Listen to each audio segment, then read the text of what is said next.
They said he paid $1 for them, a single silver dollar for two orphan twins. That was the story that snaked through Timber Hollow, whispered over fence posts and saloon counters. Caleb Briscoe, the mountain man, the broken man, the man whose wife left him because his body was barren ground, unable to grow a family. They said the loneliness had finally cracked him wide open. $1 for a lifetime of trouble. He'd walked out of that dusty market square with two small shadows trailing behind him, a boy who couldn't speak without his words breaking apart, and a girl who wouldn't speak at all. Folks watched from behind their curtains, shaking their heads. They saw a fool, a broken man buying more broken things. But when Caleb pushed open the door to his lonely cabin high in the pines, something else walked in with him. It wasn't pity, it wasn't madness. It was a storm that was about to wash away the secrets of this quiet town, unearth a darkness buried in a rich man's silver mine, and prove that the deepest bonds ain't forged in blood. They're forged in fire. What Caleb did next didn't just raise eyebrows. It shook the foundations of the church, rattled the windows of the courthouse, and drew a line in the dust between the powerful and the righteous. The question was never about how much $1 could buy. It was about how much a man was willing to pay to protect what was his. And when the law came riding in, powered by money and lies, everyone in Timber Hollow would have to choose a side, because the past was coming for those children. And it was coming through Caleb Briscoe. The gray clouds hung low over Timber Hollow that spring morning in 1881, the kind of clouds that feel like a heavy blanket you can't shrug off. Caleb Briscoe felt that weight in his bones as he guided his mule, Silas, through the muddy main street. The air was thick with the smell of wet earth and wood smoke, the usual market day sounds muffled by the damp. He kept his head down, the brim of his hat hiding his face, same as always. He was a ghost in this town, a man folks looked through, not at. He unloaded his prime beaver pelts at the trading post, the work of his hands silent and perfect. The trader didn't need to haggle. He just counted out flour, salt, and ammunition. A fair trade. Caleb packed his supplies, ready for the long walk back to the silence of his mountain. But then he heard it, a sound that cut through the market day buzz like a shard of glass. A woman's cough, wet and ragged, followed by a desperate plea. He didn't mean to look. He never meant to get involved. But his feet stopped on their own, drawing him toward the livery stable where a small, grim crowd had gathered. He saw her then, a woman no older than 30, but she looked like 100 winters had scoured her face. Her dress was worn thin, and a bloodied rag was pressed to her lips. Beside her, huddled together like two scared fawns, were the twins. They couldn't have been more than 5. The boy's tiny hands were clenched into fists, his mouth working silently as if trying to form words that just wouldn't come. The girl was a statue carved from fear, her eyes wide and hauntingly empty. She didn't make a sound, not a whimper, nothing. Their clothes were little more than patched rags, hanging off frames so thin you could count their ribs. A chilling silence hung over the crowd. Men who called themselves decent shuffled their feet. Women clutched their own children closer, whispering excuses. The sheriff himself, a man sworn to protect and serve, stood by the livery door and turned his back, his shoulders stiff with a discomfort he didn't want to own. It was a shame, but it wasn't his shame. Then the woman coughed again, a terrible body-racking spasm that left her gasping. $1, she wheezed, her voice a ghost of a sound. Just $1 for the pair. She wasn't selling them. She was begging for someone to save them from what was coming for her. Caleb felt a familiar ache in his chest, a hollow space he'd been trying to fill with solitude for 12 long years. His hand, calloused and rough, moved to his pocket. It found the single silver dollar resting there. It was his lamp oil money, the coin he'd been saving for a bit of light in his dark cabin. But before his mind could catch up to his heart, his boots were moving. He pushed through the gawking crowd, the whispers falling silent as he approached. The woman's desperate, fever-bright eyes locked with his, and in their depths he saw the final, terrifying flicker of a dying candle. He didn't say a word. He just held out the silver dollar. A collective gasp went through the crowd. It was one thing to pity the woman, another thing entirely to take on her burden. The woman's trembling fingers, cold as ice, brushed against his as she took the coin. A single tear cut a clean path through the grime on her hollow cheek. "God bless you, mister," she whispered, her voice cracking. Caleb shrugged off his heavy buffalo coat, the familiar weight of comfort he was now giving away. He knelt, his knees protesting in the damp cold, and wrapped the enormous coat around the two children. They disappeared inside it, their tiny faces peeking out, a mixture of terror and a fragile, desperate hope. The boy tried to speak, but only a broken stutter escaped. His sister remained a silent statue, but her eyes, those dark, empty eyes, were fixed on Caleb. He helped them onto Silas, the old mule shifting but holding steady. The whispers started then, sharp as nettles. "Old Briscoe's gone mad. Living alone too long has addled his brain. What's a mountain man know about raising kids?" He ignored them. He'd heard worse. He'd seen the pitying looks when his wife, Martha, had left him, her disappointment a brand on his soul. He was the man who couldn't give her a family, a barren field. But these two, unwanted and abandoned, they called to the empty parts of him. He led the mule away, leaving the whispers and the stares behind them. The dying woman watched them go, clutching the silver dollar like a final prayer. The mist closed in around them as they began the long journey home.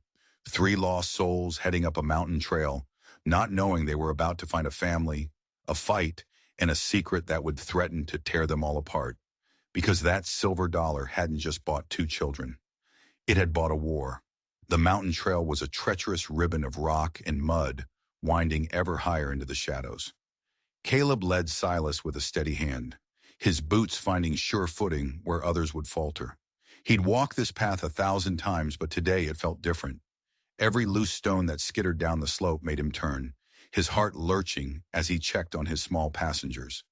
The twins were huddled together on the bundled furs, swallowed by his buffalo coat.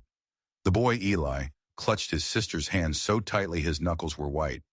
The girl, Gracie, hadn't moved a muscle, her eyes fixed on some point in the distance only she could see. The wind picked up, whistling through the pines like a mournful song, carrying the chill of the high peaks. The sun began its slow descent, painting the sky in strokes of orange and purple. It was a lonely kind of beautiful, the kind Caleb was used to, but the silence behind him was heavier than any solitude he'd ever known. It was a silence filled with fear. Thank you, mister," a small voice whispered, so quiet it was almost lost in the wind. Caleb stopped, turning to see Eli looking at him, his face a mask of earnest gratitude. The words were broken, but they were clear. Caleb's chest tightened. He just nodded, not trusting himself to speak. His voice was a rusty tool, unused to gentle things. As he turned back to the path, he noticed the girl, Gracie. She still hadn't spoken, but her small, chapped fingers were wrapped around his old powder horn, which he'd packed with his supplies. She must have found it amongst the furs. The worn leather strap was looped around her neck, the horn itself almost comical against her tiny chest. But she clutched it like a drowning sailor clinging to a piece of driftwood. It was the first thing she'd chosen for herself, the first thing she'd held on to. He didn't have the heart to take it from her. He figured a small comfort was the least he could offer. He had no idea that the thing she was holding wasn't a comfort. It was a time bomb. The last rays of sun vanished as they reached the ridge. His cabin stood against the mountainside, a dark shape of rough-hewn logs, silvered by time and weather. Smoke from his morning fire still curled from the stone chimney, a lonely signal in the vast wilderness. Tonight, for the first time, it didn't look lonely. It looked like a haven. He lifted the children down, their legs so wobbly they could barely stand. Inside, the cabin was a cave of cold and shadows. Caleb moved with the efficiency of a man who lives by routine. He struck a match, the flare of it illuminating his weathered face, and touched it to the kindling in the pot-bellied stove. Flames leaped up, hungry and bright. The twins huddled close to the growing warmth, their eyes tracking his every move like cornered animals. He pulled out his Dutch oven, the familiar weight of it in his hands. He started a pot of beans, adding a pinch of salt and a sliver of dried venison. The simple acts of survival, of providing, felt different tonight. He was cooking for someone other than himself. As he mixed cornmeal for bread, memories he'd long since buried crept out of the shadows. He saw his wife Martha's face in the firelight of another kitchen 12 years ago. He saw her smile fade, her eyes grow cold, as he finally confessed the truth the doctors had told him. The fever he'd survived as a boy had left a permanent scar, one that meant he could never father a child. He remembered her words, sharp and final. "I want a real family, Caleb, not half a one." The empty ring box was still in his trunk, a promise he could never keep. The beans bubbled and the cornbread brown, filling the small cabin with a warm, savory scent. He served two small portions onto tin plates, watching as the children ate with a desperate, careful hunger, as if they expected the food to be snatched away at any moment. When they were done, he pulled two old quilts from his trunk. They smelled of cedar and thyme. He made them pallets on the floor near the stove, tucking the heavy blankets around their small bodies. Gracie's eyes were already closed, but her hand was still wrapped tight around the powder horn. Even in sleep, she wouldn't let it go. Caleb lit a candle and opened his mother's old Bible, its leather cover worn smooth by her hands and his. The familiar words were a comfort, but tonight they felt foreign, their meaning twisted by the day's events. What had he done? What right did he have to these children? He looked at their sleeping faces, so peaceful in the flickering light. A boy who fought for every word and a girl who had surrendered to silence. What did he know of healing wounds that deep? The wind rattled the shutters and Gracie stirred, a small whimper escaping her lips. Without thinking, he reached out and adjusted her blanket, his rough hand brushing her forehead. She settled instantly, and in that moment, the ache in his chest returned, sharp and overwhelming. It was the ghost of a dream he'd once had, a dream of teaching a son to hunt, of braiding a daughter's hair, dreams that had turned to ash in his mouth. Now here they were, two broken children who needed far more than he knew how to give. And as he stared at that strange powder horn clutched in Gracie's hand, a cold knot of dread formed in his stomach. He had a feeling their troubles were only just beginning. Morning light sliced through the single window of the cabin, painting a golden square on the floor. Caleb was already up, stoking the coals in the stove. The twins were still asleep, curled together like a pair of fox kits. He stepped outside into the crisp, cold air, his breath pluming in front of him. The rhythm of splitting wood was a familiar meditation, the sharp thwack of the axe a punctuation mark in the mountain silence. Each swing was precise, purposeful. It was a language he understood. He was so focused on his task he didn't see the small figures in the doorway at first. Eli and Gracie stood there, hand in hand, their faces solemn in the morning light. Caleb stopped, the axe resting on the chopping block. He gave them a short nod, then went back to his work. He didn't know what to say to them. Words were not his tools. "Can I help?" The voice was a tiny quaver, easily mistaken for a bird's call. Caleb looked at Eli. The boy was small, but there was a fierce determination in his eyes. "Reckon you could," Caleb said, his voice gruff. "Carry some kindling." He showed Eli how to gather the smaller pieces, but the boy's arms trembled under the light load. The kindling slipped, scattering across the frosty ground. Tears welled in Eli's eyes, his small face crumpling in frustration. "No harm done," Caleb said, his voice softer than he intended. He knelt, showing the boy how to cradle the wood in his arms. "Try again. Slower this time." As Eli managed a small load, Gracie drifted closer. The powder horn was still around her neck, a constant, silent presence. She watched her brother, her expression unreadable. For the rest of the morning, she was his shadow. As he mucked out the mule's stall, as he checked his trap lines, she was there, a few paces behind, her small boots making tiny prints inside his larger ones. She watched everything, absorbing the patterns of his day without a single word. She was a ghost in his home, a constant reminder of the choice he had made, and a constant mystery. That afternoon, as dusk began to bleed into the sky, a knock echoed through the cabin. Caleb's hand went to the rifle mounted over the fireplace, an instinct born of years alone. Then he saw her through the window. Nora Reyes, the town's midwife. She was half Ute, a woman who walked between two worlds and was trusted in both. She stood on his stoop, a basket in her hands, her dark hair wrapped in a wool shawl. "Evening, Mr. Briscoe," she said when he opened the door. Her voice was calm, carrying the gentle authority of someone who brings life into the world and eases its passing. "Heard in town. Brought some things." The basket held a loaf of fresh bread, bars of lye soap, and a small jar of honey. The clean scent of it was an invasion in his smoky cabin. The twins pressed against his legs, hiding from the stranger. Nora knelt slowly, her movements deliberate and non-threatening. "Hello, little ones," she said, her voice a soft murmur. She spoke to them in a mix of English and Ute, her words like a gentle stream. She coaxed them closer, examining them with practiced hands. She noted the yellowing bruises on their arms, the sharp jut of their collarbones. "Undernourished," she said to Caleb, straightening up, "but nothing that good food and time won't fix." She opened the jar of honey. "This will help the boy's throat," she explained. "Sometimes a stammer is born from fear, not from the body." Eli's eyes went wide at the sweetness as he licked the spoon. Nora's gaze then fell on Gracie and on the powder horn. A flicker of something crossed her face. Recognition? He couldn't be sure. But her expression tightened for just a second. Then her voice turned serious. "Mr. Briscoe, the circuit judge is due in Timber Hollow in 2 weeks. There's talk. The town council isn't happy about what they're calling your purchase."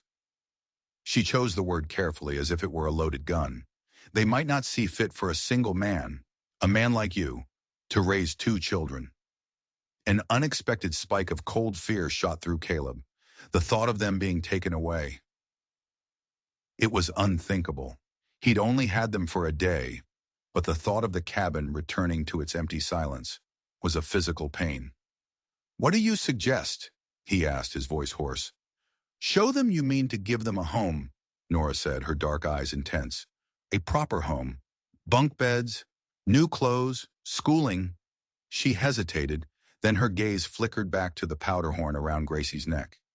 "And you need to find out where they really came from. That horn, it's not a local design."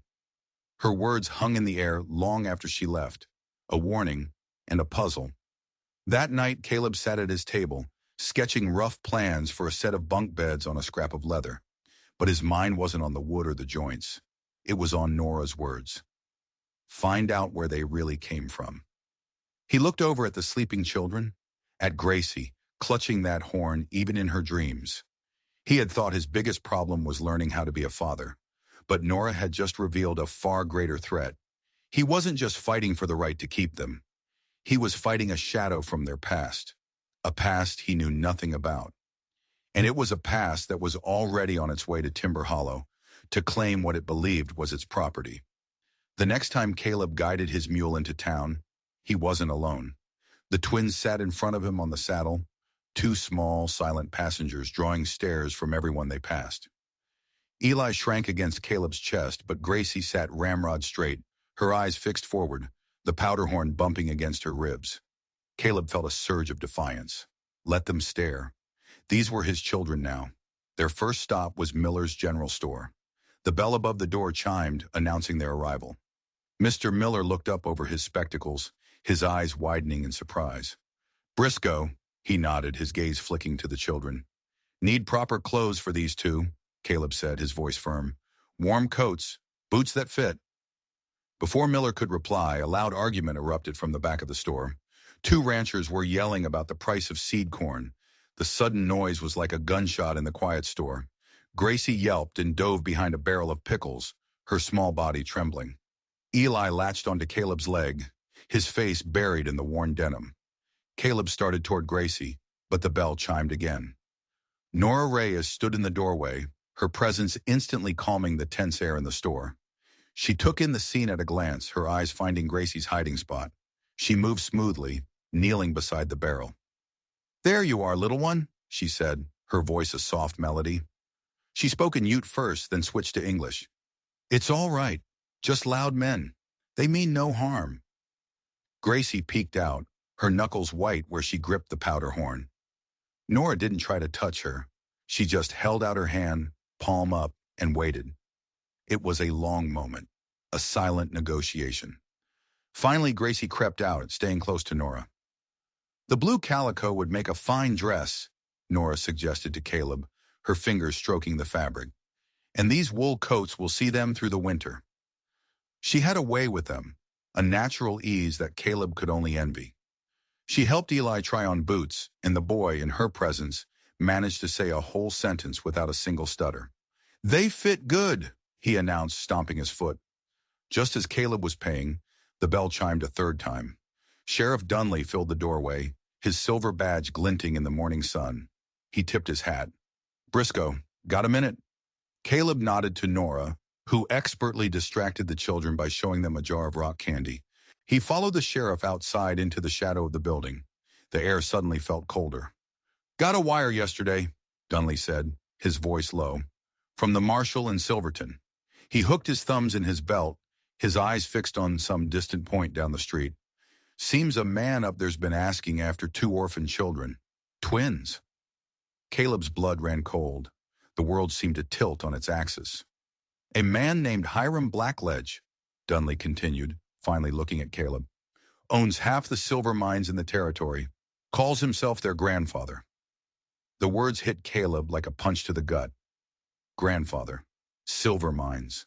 A world of power and money he couldn't possibly compete with. Says their mother, his daughter, ran off with some no-account surveyor a few years back. He's been looking for them ever since. The sheriff chewed on his lip.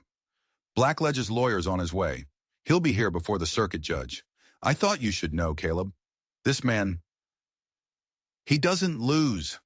Caleb leaned against the rough wood of the store, the splinters digging into his back. He felt the ground crumbling beneath his feet. He had nothing. He was a mountain man with a one-room cabin and $1 to his name. How could he fight a mining baron? Back inside the store, he watched Nora help Gracie button up her new wool coat. The girl touched the soft fabric with a look of pure wonder, a tiny, hesitant smile touching her lips for the first time. Eli was proudly stomping in his new boots.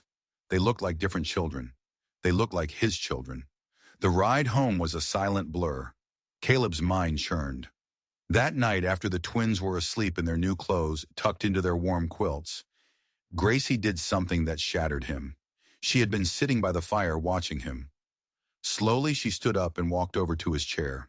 Her small hand reached out, hesitant as a fawn at a salt lick, and slipped into his. Her touch was as light as a moth's wing, but it anchored him. It was a silent plea. "Don't let them take us." He looked down at their joined hands, his large calloused and scarred, hers tiny and trusting. In that moment, the fear was burned away by a white-hot rage. He didn't care if Hiram Blackledge owned every silver mine from here to the ocean. He didn't care about lawyers or judges. These children were his, and he would tear down a mountain with his bare hands to keep them. The fight was no longer just about love. It was about possession. And Caleb Briscoe was not giving up what was his. The mountains seemed to exhale, settling into the gentle rhythm of late spring. And in the heart of that wilderness, a family began to take root. Caleb discovered a patience he never knew he possessed. He spent hours in the quiet woods with Eli, teaching him how to set rabbit snares. He showed the boy how to read the language of the forest, a broken twig here, a faint track there. "See?"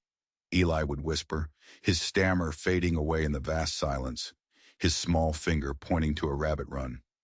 "That's right, son," Caleb would murmur back. "You're a natural." And the pride in Eli's face was brighter than any sunrise. Gracie, in her silent way, claimed the old pack mule, Silas, as her own.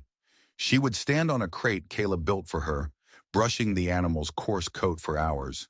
Her lips would move, forming silent words only Silas could hear. And the mule, a notoriously grumpy beast, would stand perfectly still, nuzzling her shoulder in a display of affection that baffled Caleb. For the first time, a ghost of a smile would touch Gracie's lips. She was finding her voice, even if she wasn't ready to share it with the world. Nora's visits became the bedrock of their week. She came not just as a healer, but as a teacher. She would sprinkle flour on the rough-hewn table and guide their small hands to trace the shapes of letters. "This one," she'd say, her voice a gentle hum, "is S. for sun and sky and safe. She taught Caleb, too. In the evenings, by the flickering lamplight, their heads would be bent together over his mother's Bible. His rough finger would stumble over the words, and her slender one would guide him. "The Lord is my shepherd," he sounded out one night, the words feeling heavy and true in his mouth. He found himself watching her, the sureness in her hands, the kindness in her eyes. She was bringing not just knowledge into his cabin, but light. She was mending not just the children, but him too. She was a quiet force, like rain on dry earth, making things grow again. But the past was a persistent shadow, and it crept in when they least expected it. One night, the cabin was ripped apart by a scream, a raw, terrified sound that clawed its way out of Gracie's throat. Caleb was out of his bed in an instant. He found her thrashing in her quilts, her eyes wide open but seeing nothing in the room. She was trapped in a nightmare, her small hands batting at invisible horrors. Eli was huddled in the corner, his own hands clamped over his ears, his face pale with fear. Caleb scooped Gracie into his arms, her body rigid as a board. He sank into his rocking chair by the stove, holding her tight, rocking her as his own mother had rocked him. And from a deep, forgotten part of his memory, a lullaby surfaced. His voice was rough and unused to singing, but he sang the simple tune over and over. "Hush now, little one. Papa's here." Slowly the rigidity left her limbs. Her frantic breathing steadied. Her small fingers uncurled and clutched his shirt. Just as she drifted back into a real, peaceful sleep, he heard it. A whisper, soft as a breath of wind against his ear. "Papa."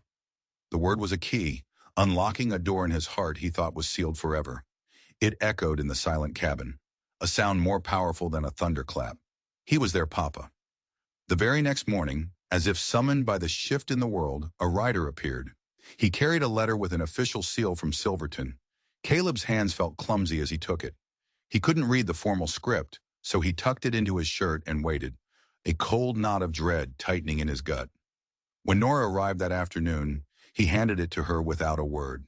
They stood in the dooryard, the spring wind tugging at the paper as she read it aloud. Her voice was steady, but the words were a death sentence. "By order of the Honorable Judge William Harrison of the Silverton District Court, you are hereby commanded to present yourself and the minor children, Elijah and Grace Blackledge, before this court on the 30th day of May 1881 to determine matters of guardianship and custody." Caleb felt the world spin. "End of the month," he said, his voice a rasp. "That's just 3 weeks." He leaned against the cabin, the rough logs digging into his back. How could he fight this? Blackledge had money, power, and the law on his side. He had their name. "Listen to me, Caleb Briscoe," Nora said, her voice fierce. She stepped closer, her dark eyes blazing. "You are not alone in this. Anyone with eyes can see what you have done for these children. They have bloomed here." From inside the cabin, they could hear Eli patiently showing Gracie how to tie one of the snare knots Caleb had taught him. The sound of their quiet, happy play was a knife in Caleb's chest. "What can I offer them against a man with silver mines?" he asked, his voice raw with despair. Nora touched his arm, her hand warm and firm. "Love," she answered simply. "Safety. A chance to heal." She looked him straight in the eye, her gaze unwavering.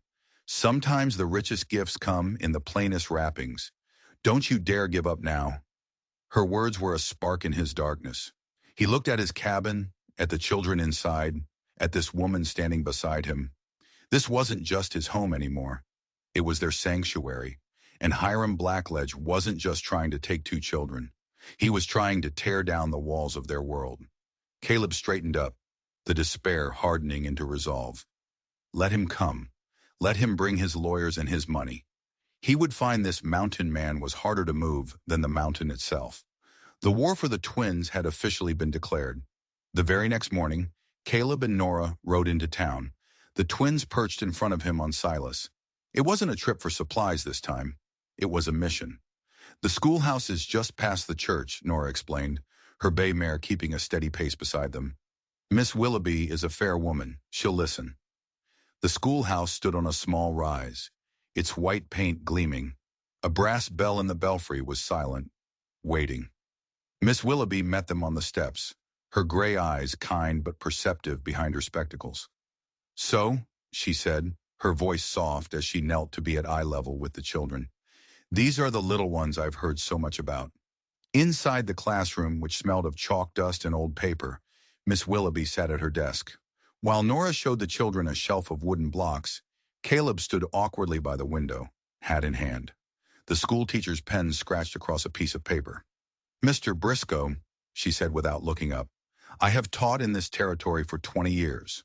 I have seen children from wealthy homes who are cruel and empty, and I have seen children with nothing who possess the kindness of saints."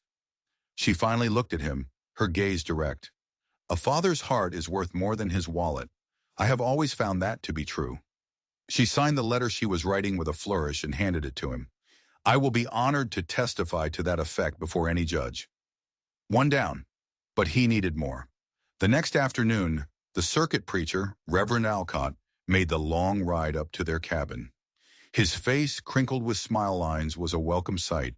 He brought with him a small cloth-bound book. "A children's Bible," he explained, handing it to Caleb, "with pictures. The Lord works in mysterious ways, brother. He often sends us blessings in the most unexpected packages." He looked meaningfully at the twins, who were shyly peeking out from behind Caleb's legs. "It would do this town a great deal of good to see a family healing. I hope to see all of you in church this Sunday." Caleb felt a knot of anxiety. Church? He hadn't set foot in one since Martha left. It was a place of families, a place where he felt his own failure most keenly. But looking at the Reverend's kind face, he knew he had to. It was another stone in the wall he was building around his children. That Sunday morning was an ordeal. He scrubbed his face and the children's until their skin was raw. He dressed them in their new clothes, polishing their boots with bacon grease until they shone. Walking into that church felt like walking into a den of lions. He could feel the weight of every stare, hear the rustle of whispers as they slipped into a back pew.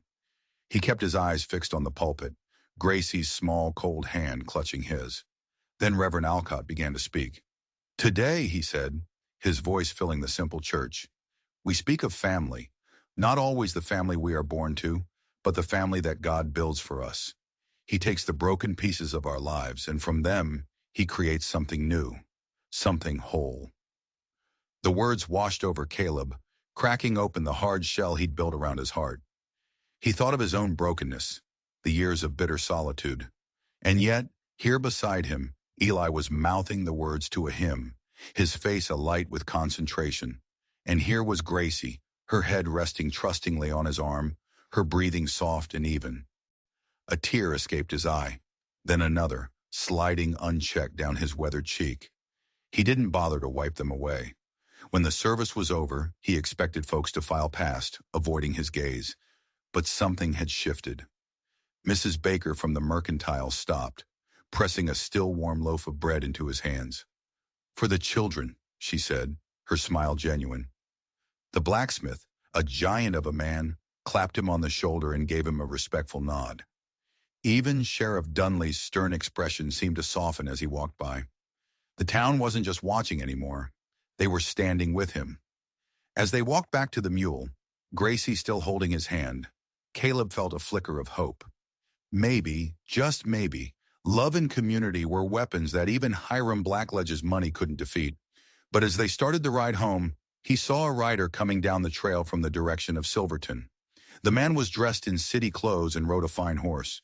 He stopped and looked them over, his eyes cold and assessing, before continuing on his way. Caleb didn't know who he was, but a chill went down his spine.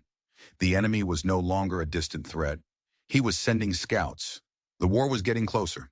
The storm rolled in that night without warning, a furious assault of wind and rain that turned the world outside the cabin into a churning black chaos. Thunder cracked overhead, shaking the very logs of the walls. Inside, Caleb worked by the light of a single lantern, the rest of the cabin lost to dancing shadows. The bunk beds, they had to be finished. The children needed a proper place, a safe place. The twins were asleep on their pallets, but it was a restless, fitful sleep. Gracie whimpered every time the thunder boomed, her hand clutching the powder horn. Caleb's hands, usually so sure, felt clumsy tonight. He was racing against time, against the judge, against blackledge. He pushed harder, the draw knife peeling away ribbons of pine, the clean scent of it filling the air. He was shaping the joints, fitting them together, creating something strong and permanent. The wind shrieked, a shutter banged loose, and in that split second of distraction, the blade slipped.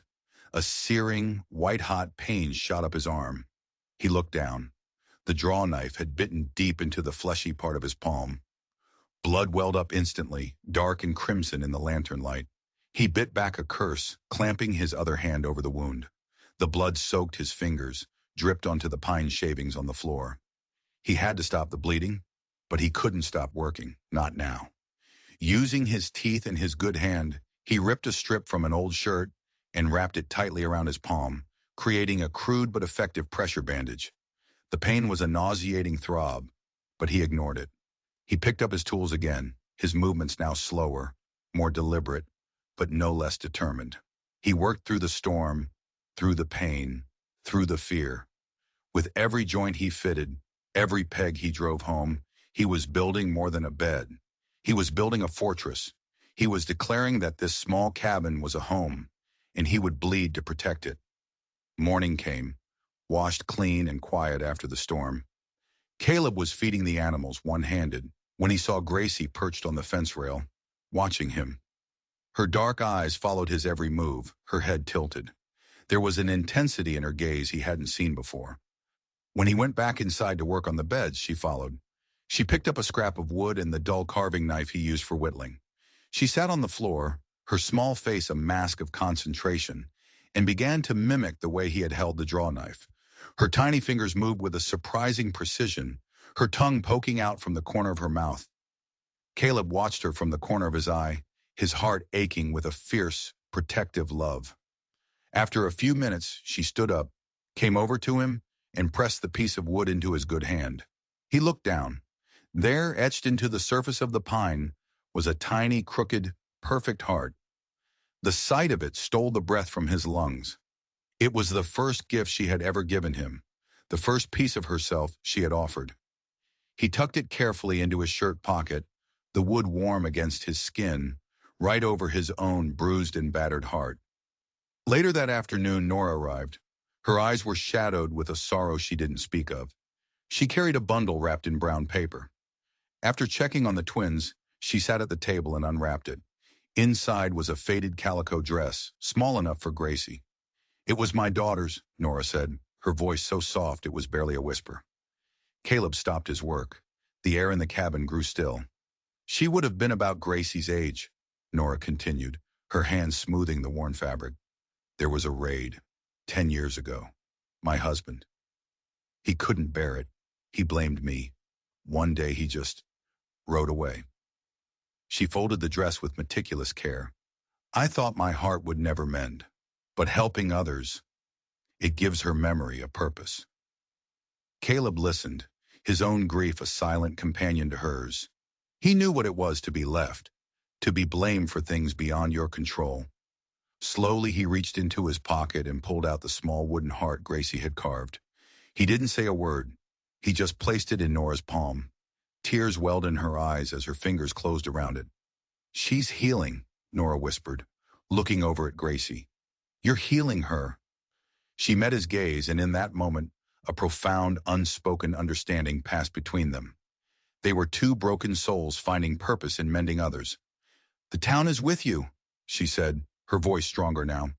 "Miss Willoughby and I have been gathering statements. The blacksmith, Mrs. Baker, even the sheriff. They're all willing to testify for you." She paused. "I'm with you, Caleb." He nodded, unable to speak past the lump in his throat. He looked at his bandaged hand, at the nearly finished bunk beds, at the small wooden heart he now held. They weren't just pieces of his life anymore. They were pieces of a family. But even as that thought filled him with hope, a dark premonition settled over him. A man like Blackledge wouldn't be defeated by witness statements and a school teacher's good opinion. He would come at them with a weapon they couldn't fight. And Caleb had a terrible feeling that the next battle would be fought not in a courtroom, but right here, within the walls of their home.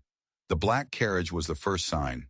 It rolled into Timber Hollow like a hearse, its polished wheels and perfectly matched horses a stark contrast to the muddy street and dusty wagons.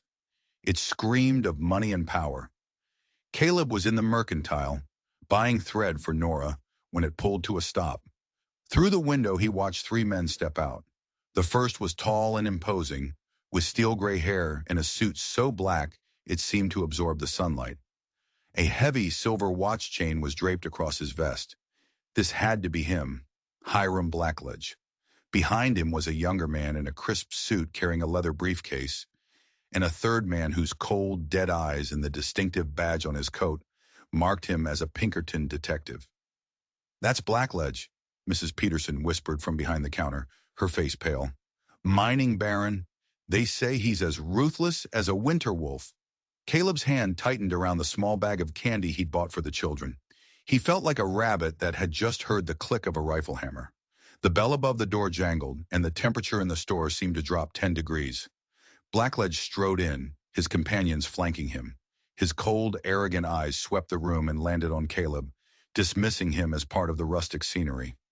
Then his gaze sharpened. He had seen the way Caleb was dressed, the way he stood. He knew. "You," Blackledge said, his voice a low, cultured growl. "You're the one. The mountain man who took my grandchildren." His lawyer stepped forward. "Mr. Briscoe, I presume. I am Theodore Whittam, counsel for Mr. Blackledge. These children are the legal heirs to the Blackledge mining fortune."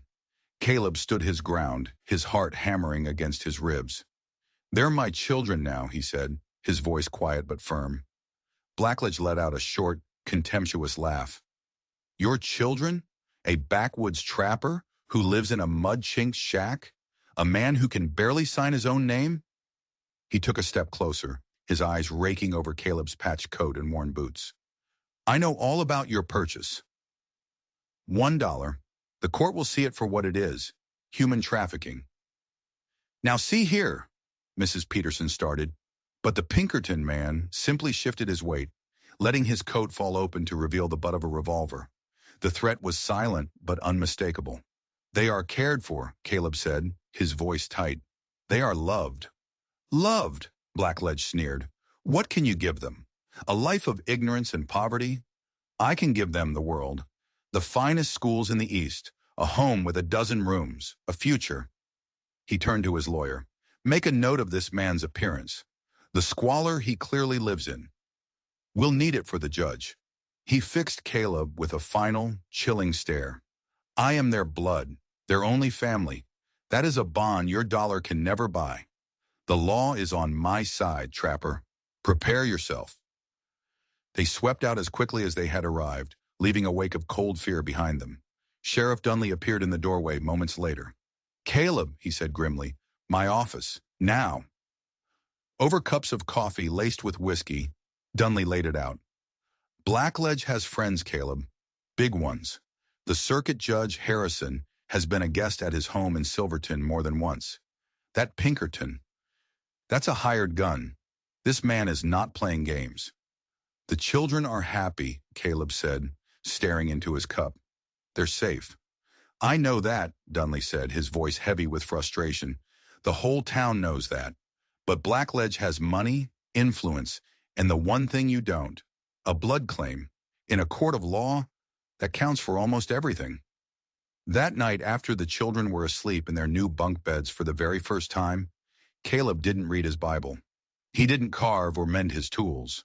He knelt on the floor beside the warm stove, the rough wood pressing into his knees. The words of a prayer wouldn't come. They felt too small for the mountain of fear he was facing. So he just spoke, his voice a raw whisper in the quiet cabin. "Lord," he began, "I ain't got much.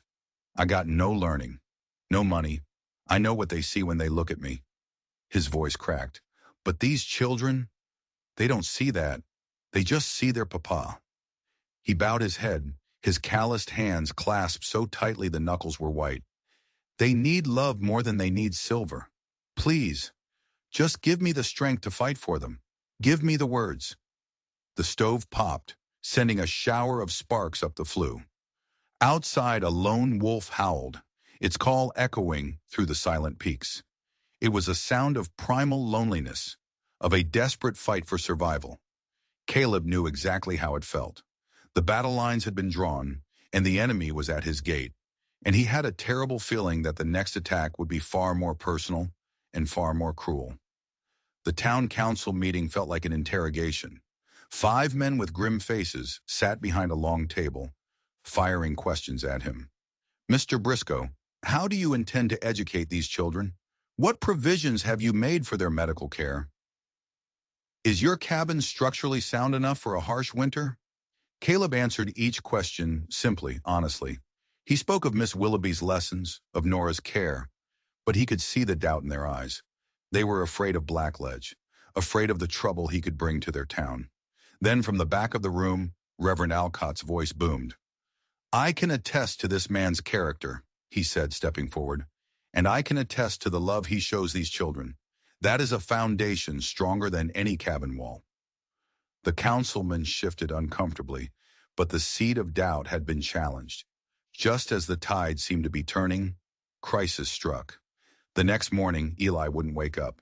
His face was flushed, his skin burning to the touch. By noon, a faint red rash had started to spread across his chest. Nora arrived within the hour, her face instantly grave. Scarlet fever, she said, her voice tight. We need to get this fever down. Now. For the next 24 hours, the cabin became a sick room, a battlefield. Caleb and Nora worked side by side, a silent, efficient team. They bathed Eli in cool water, forced sips of broth between his cracked lips, and prayed. Gracie became a silent nursemaid. She refused to leave her brother's side, holding a cool cloth to his forehead, her small face a mask of fierce concentration. She wouldn't eat, she wouldn't sleep. She just watched, her presence a silent, desperate vigil. Near dawn on the second day, Eli's fever spiked. He began to murmur, his eyes rolling back in his head. He thrashed weakly, his small hands reaching for something that wasn't there. Papa, he whispered, his voice a dry rasp. Don't go. Don't leave me.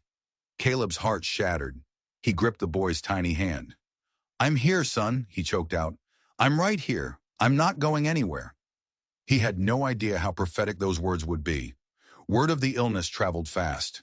By mid-morning, Blackledge's black carriage thundered up the trail. He burst through the cabin door without knocking, his lawyer and the Pinkerton right behind him. His eyes took in the scene, the sick child, the exhausted man, the anxious woman, and a look of triumph crossed his face. This, he declared, his voice ringing with false concern, is proof of your incompetence. The boy is dying in this hovel. He needs a proper hospital. He is receiving the best possible care, Nora said, her voice like steel. She stood between Blackledge and the bed, a protective barrier. Care? Blackledge scoffed. From a half-breed medicine woman in a dirt-floor cabin? I have a court order granting me temporary custody for the boy's medical well-being. The lawyer waved a piece of paper. You will not move this child, Nora said, her eyes blazing. In his condition, the journey to Silverton would kill him. That's a risk I'm willing to take to save his life from this squalor, Blackledge boomed. No, Caleb said. The word was quiet, but it cut through the room like a blade. Everyone turned to him. He stood up slowly, his face etched with exhaustion and grief, but his eyes were burning. He's not going anywhere. Blackledge turned on him. You have no say in this, Trapper. The law. His mama died of a cough in the street, Caleb interrupted, his voice raw. Nobody from your world was there to save her. Nora is here now. I am here now. This is his home. This is where he feels safe. He took a step forward, his shadow falling over Blackledge. You want to help him? Send for your fancy Silverton doctor. He can come here. But Eli stays with his family. At the word family, Gracie, who had been a silent statue, moved. She stood up, walked directly to Caleb, and took his large, rough hand in her small one. She then turned and glared at Hiram Blackledge with an intensity that was shocking in a child so small. It was a declaration of war. Blackledge was momentarily stunned into silence. He looked from the defiant little girl to the immovable mountain man, and for the first time, a flicker of uncertainty crossed his face. He had expected to fight a poor, ignorant trapper. He had not expected to fight a family. He stormed out, vowing to return with the judge himself. But as the door slammed shut, Nora put a hand on Caleb's arm. "You did it," she whispered. "You held the line." Caleb looked down at Gracie, then at his sick son. The line was holding, but the fever was still raging, and Blackledge was far from defeated. The war for Eli's life, and for their family, had just entered its most desperate hour. The morning of the hearing, the whole world seemed to be holding its breath. The sun streamed through the church windows, painting the wooden pews in colored light. The room was packed. It felt like every soul in Timber Hollow was there, a silent jury ready to pass their own judgment. Judge Harrison, a man whose face was a roadmap of tough decisions, sat at a makeshift bench at the pulpit. Caleb sat near the front. Eli nestled against him, still pale and weak, but his fever finally broken. Gracie was on his other side, a small, fierce guardian, her hand clutching the powder horn that never left her neck. Across the aisle, Hiram Blackledge and his lawyer sat, their city clothes an arrogant stain on the simple room. Nora sat right behind Caleb, her presence a warm, steady weight at his back. Blackledge's lawyer spoke first, his voice smooth and confident. He painted a picture of Caleb as an ignorant, impoverished squatter. He spoke of the irregular transaction and the primitive conditions. He presented letters from Silverton doctors and schoolmasters, bank statements, and legal documents. It was an avalanche of paper, a testament to the power of money. "The choice, Your Honor, is clear," he concluded, "a life of advantage and prosperity with the boy's bloodkin, or a life of ignorance and squalor." The judge turned to Caleb. "Mr. Briscoe, your response." Caleb stood up, his knees shaking. "Your Honor," he began, his voice rough, "I ain't got papers. I just got people." One by one, they came forward. Nora spoke with calm authority about the children's health, their dramatic improvement, and Caleb's unwavering care during Eli's fever. Reverend Alcott spoke of a solitary man transformed into a devoted father, of a family forged in love, not law. Miss Willoughby testified to Caleb's determination to learn to read alongside his son, a testament to his character that no bank statement could match. Widow Cartwright, her voice trembling with emotion, spoke for the town. "I've lived here 40 years, Your Honor. I know a good man when I see one. Those children belong with their papa." Blackledge was on his feet, his face purple with rage. "This is absurd, a collection of backwoods gossips. I am their grandfather. I can give them everything." His voice boomed through the church, a thunderclap of wealth and entitlement. Then a small movement. "Gracie." She stood up, her face pale but set. She walked to the front of the church, her small boots making no sound on the wooden floor. The entire room fell silent. She tugged on Nora's skirt and whispered something in her ear. Nora's eyes went wide. She knelt and whispered back. Gracie nodded, a single firm dip of her chin. She took a deep breath, and then she spoke. For the first time in years, her voice, clear and small but ringing with truth, filled the silence. "Please," she said, looking directly at the judge. "Please don't take us away from our papa." The silence that followed was absolute. It was as if the world had stopped spinning. Caleb felt the tears he'd been holding back finally break free, streaming down his face. Eli, seeing his sister's courage, struggled to his feet. He's our paw now," he said, his voice stronger than it had ever been. "We want to stay home." Judge Harrison leaned forward, his stern face transformed by a look of profound astonishment. He looked at the two children, standing together against the world. He looked at the furious, wealthy man who claimed them by blood. And he looked at the battered mountain man who claimed them by love. The judge slowly removed his spectacles, polishing them with a handkerchief as if to see the scene more clearly. "Mr. Blackledge," he said, his voice quiet but carrying to every corner of the church, "you have spoken at length about what you can give these children. Fine clothes, schooling, an inheritance. But in all your testimony, I have not heard one word about love."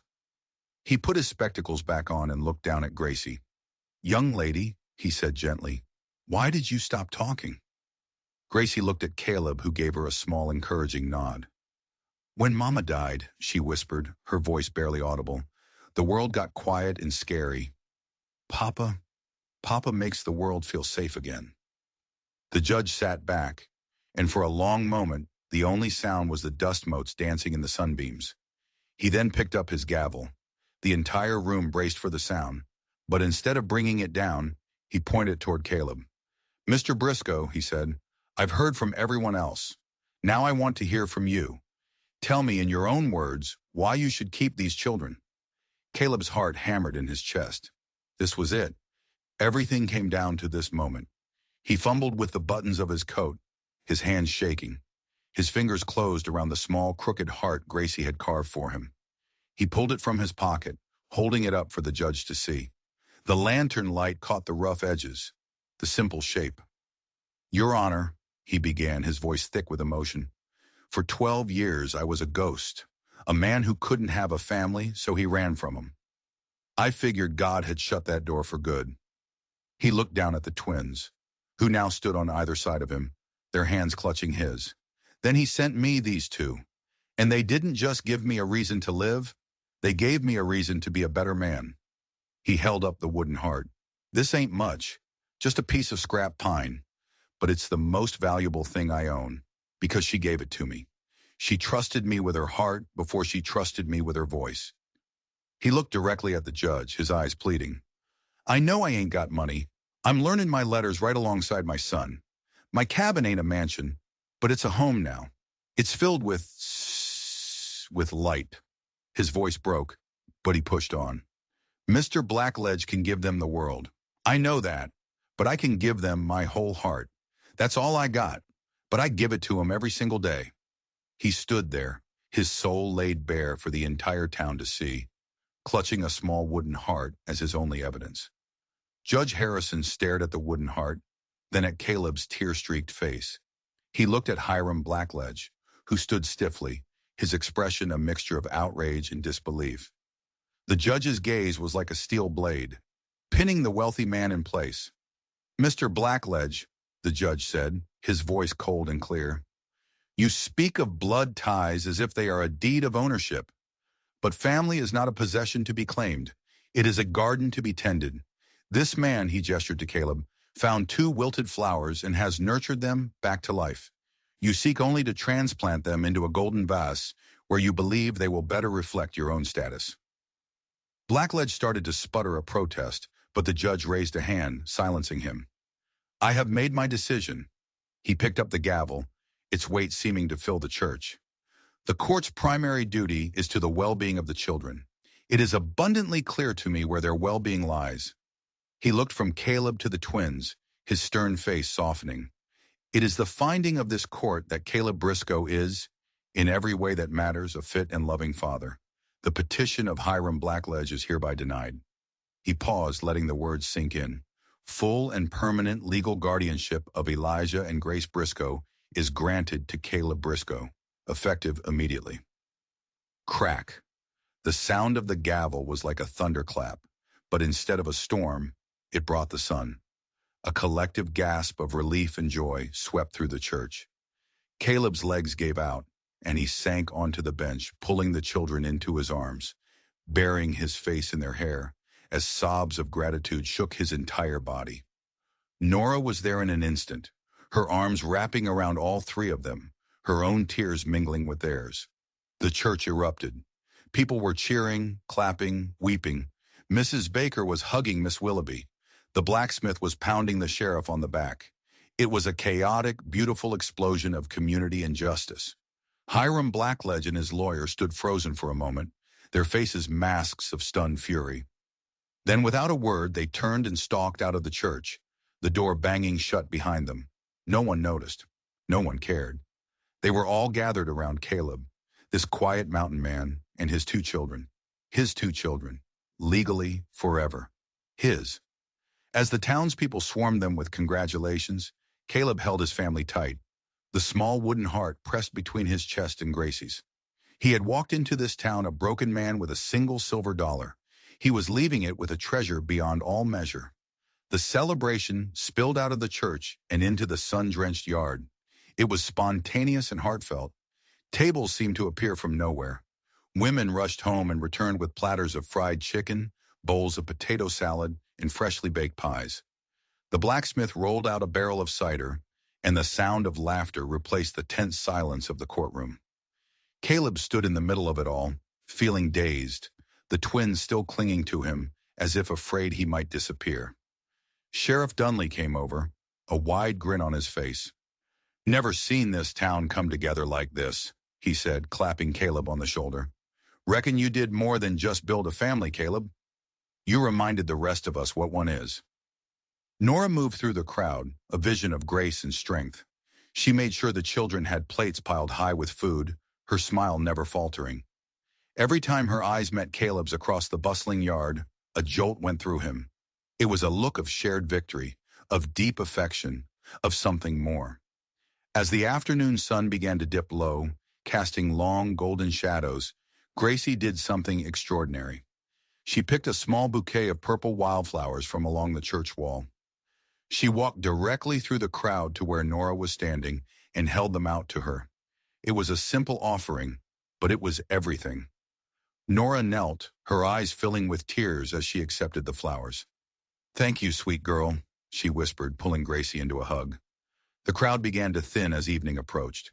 Soon it was just Caleb, Nora, and the twins, who had fallen asleep on a quilt under a large cottonwood tree. The air was cool and smelled of pine and clover. The silence was peaceful now, not lonely. Caleb reached into his pocket and pulled out the small wooden heart. He had held on to it through the entire hearing, his lifeline. He knew with a certainty that settled deep in his bones what he had to do next. "Nora," he began, his voice rough with emotion, "when my life was empty, God sent me these children. And then, He sent me you. You taught us all how to heal." He took a deep, shaky breath, his heart pounding like a drum. "I ain't got a fancy ring. I ain't got much of anything but a cabin and a strong back. But my heart," he held out the small wooden carving to her. "My heart is full now, and it's yours if you'll have it." Tears streamed down Nora's face, but she was smiling, a radiant, beautiful smile. "Caleb Briscoe," she whispered, taking his hand and closing it around the wooden heart. "My heart has been yours for weeks." Gracie, who had only been pretending to be asleep, sat up with a tiny gasp of joy. Her cry woke Eli, and in an instant, both children scrambled into Nora's arms. "Mama!" Eli cried out, his voice clear and strong. "Mama!" Gracie echoed, her voice soft but certain. Nora held them tight, her face buried in their hair, weeping with a happiness so pure it seemed to make the very air around them shimmer. Caleb wrapped his arms around all three of them, creating a circle of love under the rising stars. He had fought a war and won, but in the quiet aftermath, he realized he'd gained something even greater than victory. He had been given a second chance, a new beginning, a family built not on blood or money, but on the unshakable foundation of a shared, mended heart. Weeks turned into a golden summer. The cabin on the mountain was no longer a place of solitude. It was a hive of happy activity. The garden Nora and Caleb planted overflowed with corn, beans, and bright red tomatoes. The sound of children's laughter echoed through the pines, a sound Caleb still sometimes couldn't believe was real. He and Nora were married by Reverend Alcott at the creek's edge, under the shade of the old cottonwood tree. The entire town came. Caleb carved two simple rings from a piece of seasoned pine, and when he slipped one onto Nora's finger, it felt more real, more precious than any ring of gold or silver. They were a family in the eyes of God and the community. Eli's stammer was almost completely gone, replaced by a torrent of questions about everything from the habits of squirrels to the names of the constellations. Gracie had started talking more and more, her voice still quiet, but her words thoughtful and clear. She followed Nora everywhere, learning to cook and to sew, her hands as quick and clever as her mind. One evening, as the sun set, the whole family was on the porch. Nora was reading to the twins from the children's Bible, her head resting on Caleb's shoulder. Caleb was whittling, his knife making soft, whispering sounds against the wood. He was carving a small, detailed figure of a woman holding two children. He looked at his wife, at the two precious souls who called him Papa, and a profound peace settled over him. The ache in his chest, the hollow space that had haunted him for years, was gone. It had been filled to overflowing. He remembered that morning in the market, the single silver dollar that felt like a hot coal in his hand. He had thought he was giving away his last bit of security. He never could have imagined what he was truly buying. He wasn't just buying two children. He was buying a future. He was buying redemption. He was buying a miracle. And he knew as he looked out at the mountains bathed in the soft evening light that he was the richest man in the world. Thank you for listening to this story. Our lives are all made of broken pieces, but sometimes, with a little courage and a lot of love, those pieces can be put together to create something more beautiful than we ever imagined. If you believe in the power of second chances, make sure you're subscribed to the channel. I share new stories every single day, and I can't wait to share the next one with you.